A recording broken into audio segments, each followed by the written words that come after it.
Kryesocialisti Edi Rama zhvilloi këtë të diel një takim me studentë dhe pedagogë në qytetin e Vlorës, ku foli mbi zhvillimin ekonomik të vendit dhe projektet e realizuara në qark. Përpara diskutimeve mbi arsimin, Rama ndau një pasqyrë të përgjithshme mbi progresin ekonomik, duke theksuar rritjen me 2.5 herë më shumë të prodhimit të brendshëm bruto dhe objektivat për ta çuar më tej në të ardhmen. Ja ku ka qenë niveli i prodhimit të brendshëm të vendit, ja ku është sot, 2.5 herë më i lartë në vetëm një dekadë.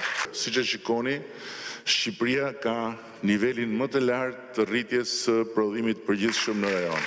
Nëse në rajon prodhimi i përgjithshëm është rritur mesatarisht 64%, në Shqipëri është rritur 196%.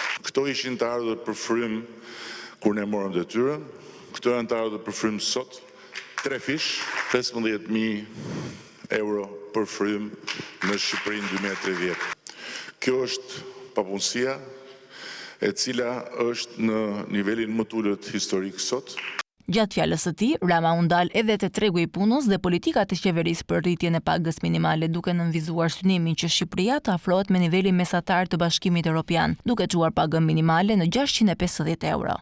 322 euro ka qenë mesatarja kur ne morëm detyrën, sot është 848 euro. Në janarin e vitit ardhshëm do të shkojmë në 500 euro pagën minimale. Projekcioni ynë për Shqipërinë 2030 është që të mos ketë pagë minimale në 650 euro. Kryesocialisti bëri të ditur se në Vlorë do të hapet së shpejti Akademia e Aviacionit për të përgatitur pilot për të gjitha llojet e fluturimeve. Do të hapim në Vlorë Akademinë e Aviacionit dhe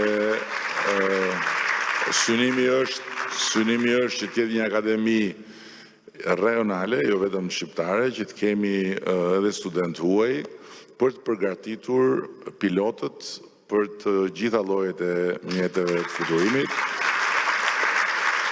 Rama foli për përmirësimin e sistemit universitar për gjatë viteve të fundit dhe përpjekjet e vazhdueshme për ta zhvilluar më tej.